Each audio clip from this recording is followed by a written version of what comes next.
TVN বাংলার খবরের যে শওকতের ছেলের ক্যাফেতে নোটিশ, ক্যানিং এর মহকুমা শাসকের তরফে দেওয়া হলো নোটিশ। 18 তারিখ শুনানিতে এসডি অফিসে হাজিরার নির্দেশ দেওয়া হয়েছে। দেবব্রত আমাদের প্রতিনিধি আমাদের সঙ্গে রয়েছে, দেবব্রতের সঙ্গে সরাসরি কথা বলবো। দেবব্রত, হাজিরার নোটিশ দেওয়া হয়েছে 18 তারিখ, যদি তিনি হাজিরা না দেন তাহলে এই যে বিলাসবহুল ক্যাফে সেখানেও কি বুলডোজার?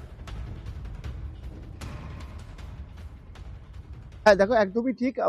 18 তারিখের মধ্যে শওকত মোল্লা এবং তার ছেলে ইমরান মোল্লাকে কিন্তু উপযুক্ত দলিল, অর্থাৎ যে জায়গায় সে ক্যাফেটা বানিয়েছে, কার পারমিশন নিয়ে বানিয়েছে, তার কাছে উপযুক্ত ভূমি সংস্কার দপ্তরের উপযুক্ত তথ্য তার কাছে ছিল কিনা, সেই সমস্ত বিষয় নিয়ে ক্যানিং মহকুমা শাসকের অফিসে তাকে কিন্তু দেখা করতে বলা হয়েছে।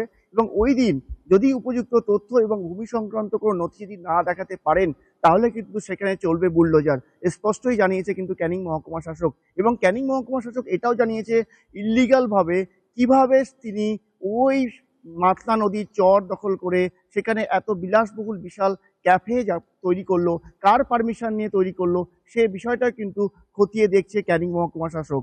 এছাড়াও এই যে গতকাল শওকত মোল্লা যে অ্যারেস্ট হলো, এখানে কিন্তু কিছু গুরুত্বপূর্ণ তথ্য এক্সক্লুসিভ টিভি9 বাংলার হাতে কিন্তু এসছে। আমরা কিছু তথ্য যেটা একমাত্র চ্যানেল টিভি9 বাংলা আপনাদের সামনে তুলে ধরবে।